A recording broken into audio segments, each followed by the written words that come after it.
Good morning, all my friends and family and all you freaky people just trying to see what the hell I'm doing every day. You know, one of those hard truths of life, like I've done a lot of stir in the pot here lately, and some of them were success, some of them were fails, and that's just the way of life. But you want some real, like, true life knowledge that like, it's going to hit you like a ton of bricks. Like, you're going to feel like you just got hit by a wall. It's when you quit trying that you fail. What? You mean like being successful isn't good enough? No, it's not. It's hard for me to admit that because I do that. You know, I fall into a pattern. It's like, you know, I'm doing good right now. I'm a good husband. She knows that I love her. She knows that I'm doing right. I've done right. I'm good. I'm just going to coast for a minute. And that's when I upset her. That's when I piss her off. That's when I screw up. You know, I'm a good dad. I'm doing successful. I'm teaching my boys the right way. And when I quit trying is when I let them down. Instead of, you know, waking up every day and saying, you know, how can I show her one more time that I love her? I focus on, you know, shit, now I got to use my ass to work. I got to make some money. I got to haul freaking loads. I got to do this and I got to do that. And I forget about the whole trying part. You can only succeed as long as you're trying to succeed.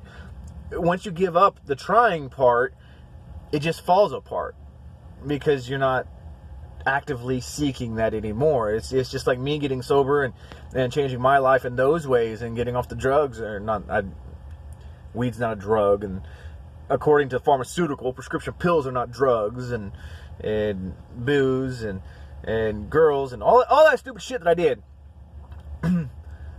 Those are things like when I give up, when I quit trying, and I let life really get to me, I start to think about those things again. And my suicide thoughts, right? You know, like when I quit trying to be successful every single day and pushing myself to see the good in my life, which is a great thing with my wife being around, because the more I hate myself, the more I hate my life, my wife stands beside me and pushes the good shit that I've done, which is annoying as hell, but it works.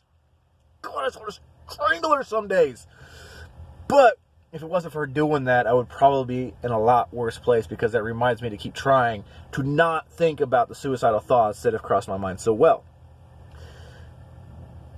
This goes for everything, like pretty much your whole life. Like, I mean, if you're not trying, you're not doing, okay? For those of you who have made your sobriety like a permanent goal, like, you know, you proclaim that, you know, I've made it 2 years clean. I've made it, you know, 180 days clean. I've made it 2 weeks clean. It doesn't matter what end of that scale you're on, you're trying. And it's that moment that you quit trying to be sober that you're going to slip up. It's that moment you quit trying to be a good husband that you're going to slip up. It's that moment you quit trying that things are going to fail for you. As long as you're trying, you're still on the road to success. But as soon as you quit trying, that's when it falls apart. Man, if this thing mattered to you at all, if you felt anything, hit those buttons, like and share. Leave me a comment, tell me about your story. You guys know where to find me, right? Just getting through. That's all we're trying to do. You're not the only one traveling this dirt road of life. You are not alone. Guys, remember, I'm not edited either. I'm not sponsored. This is just me sharing my story. There's over 2 years of videos of sharing everything that I've been through, from financial to marital to addictions to fear to struggles to kids. It's all there. You're not alone. You're not the only one. Hey, I got shit to do. I got money to make. I got a wife to make happy. I got kids to be proud of. Get your ass to work.